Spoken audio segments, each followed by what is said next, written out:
Hello friend, সাজবাতি ব্লগে তোমাদেরকে স্বাগত জানাই। আশা করি তোমরা সবাই ভালো আছো। তো আমিও কিন্তু ভালো আছি।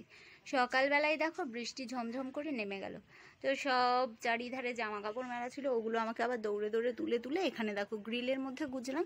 এগুলোকে আবার দেখো আকাশ পরিষ্কার হয়ে গেছে, এক্ষুনি আবার মেলে দেওয়ার ব্যবস্থা করতে হবে। এই যে জামা কাপড় তোলা পরা, এটা যে কি বিরক্ত লাগে বর্ষাকাল, শুধু যাদের এরকম হয় তারাই বুঝতে পারে। আশা করি এই সমস্যাটা সবাই ফেস করতে হয়।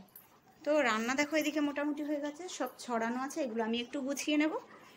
ছোট্ট একটা সাইকেল, এটা কিন্তু আমাদের মামের সাইকেল ছিল, তো আমি বের করেছিলাম আমার মেয়েকে ঠিক করে। অলসতা করে এটাকে আর দোকানে নিয়ে যাওয়া হচ্ছে না, আর সাইকেলটাও ঠিক করা হচ্ছে না। কিন্তু এখানে হচ্ছে ভাত, আর এখানে দেখো কচুর দম হচ্ছে। বাদবাকি রান্নাগুলো সব হয়ে গেছে, মা করে নিয়েছে, আমি কিছুই করিনি। সকালবেলা উঠে শুধু ঠাকুরের সেবাটা দিলাম, এইটাই হলো আমার কাজ আজকে সকালবেলা থেকে। তুমি এখানে, তোমাকে বললাম নিচে চলো, এই ফাঁকা দিয়ে তো তুমি নিচে পড়ে যাবে। তোমার এখন দোলনা খেতে হবে মা, তো বসো না, বসো, আমি ধরেছি, বসো। একটা তো ছিঁড়ে গেছে।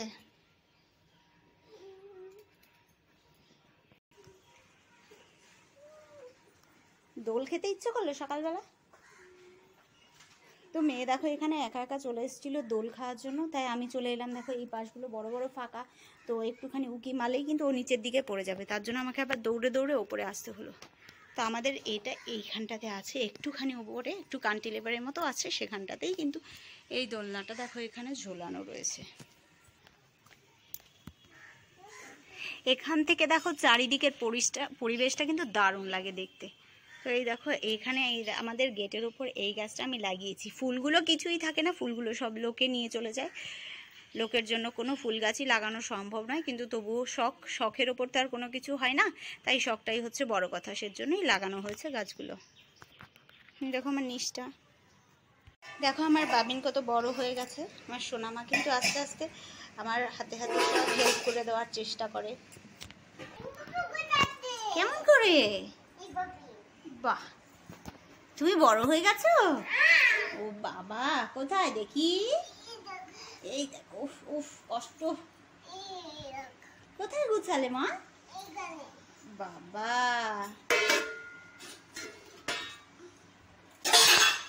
এই দেখো এইভাবে কিন্তু ভাতের হাঁড়িটা উপর দেওয়া রয়েছে। তোমরা কি কেউ এইভাবে ভাতের হাঁড়ি উপর দাও? আমাকে কিন্তু অবশ্যই কমেন্ট করে জানিও তোমরা কারা কিভাবে ভাতের হাঁড়ি উপর দাও। তো রান্না কমপ্লিট হয়ে গেছে, কিন্তু রান্নার পরে অবস্থাটা দেখো, গ্যাসের জায়গাটার দিকে আর তাকানোর মতো কোনো অবস্থা নেই। এখন যত সময় না এটাকে গুছানো হবে তত সময় পর্যন্ত আর রেহাই নেই। তো চলো এটাকেই তাড়াতাড়ি করে গুছিয়ে নেওয়া যাক। টেবিলের দিকে তাকাবো তো টেবিলেরও একই অবস্থা, তো তাড়াতাড়ি করে যে কাজ গুছিয়ে নেবো সেদিকেও কোনো উপায় নেই। জামা কাপড় মেলবো, বাইরে মেঘ করেছে, ঘর গুছাবো, এদিকে মেয়ে কোলে উঠে বসে আছে। তো তোমরা বলো আমি এখন কি করি? আমি কিন্তু এখন দাঁড়িয়ে রয়েছে, শুধু তোমাদের সঙ্গে কথাই বলে যাচ্ছি, আর কোনো কাজই কিন্তু আমার হচ্ছে না। এই কিন্তু আমার কুন্টু পিসি, আমার বাবি দেখো কোলে উঠে বসে রয়েছে, এখন বায়না করছে ও কোলে উঠবে, তো অগত্যা আমাকে কোলে নিতেই হবে। আমার একমাত্র মাম্মাম বলে কথা, তোমরা বলো, কোলে তো আমাকে নিতেই হবে তাই না? তো ওকে কোলে না নিয়ে আমার উপায় নেই, তো সেই কারণে ওকে কোলে আমি নিয়েই নিলাম।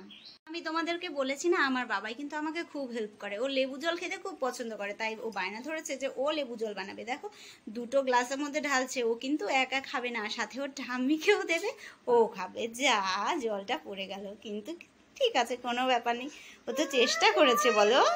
ও কিন্তু দেখো ওর মধ্যে জল টল দিয়ে ভালো করে আবার চামচ দিয়ে গুলেও দিচ্ছে, জল ফেলছে খুব কিন্তু গুলছে। লেবু জল হলো কি হলো না, ও কিন্তু খেতে শুরু করে দিল দেখো।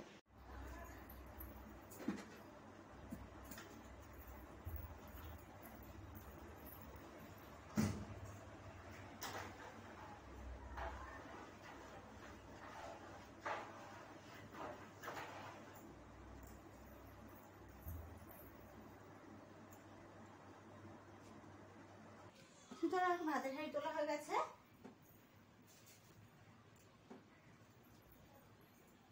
আমি কিন্তু এর মধ্যে সার্ফ দিয়ে নিয়েছি, এবার ভালো করে গ্যাসটাকে পরিষ্কার করে নেব।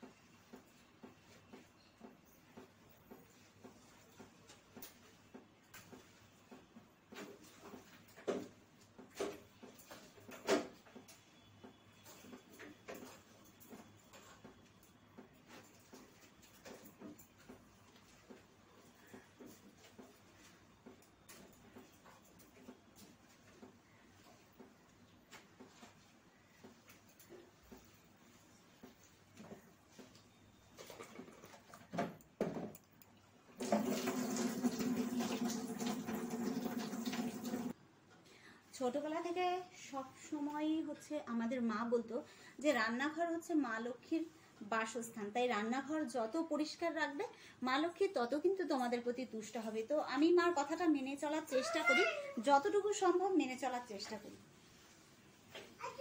তোমরা যদি পারো তোমরাও কিন্তু এটা করো, রান্নাঘর কিন্তু সবসময় পরিষ্কার পরিচ্ছন্ন করেই রেখো, তাহলে মা লক্ষ্মী কিন্তু তোমাদের প্রতিও তুষ্ট হবে।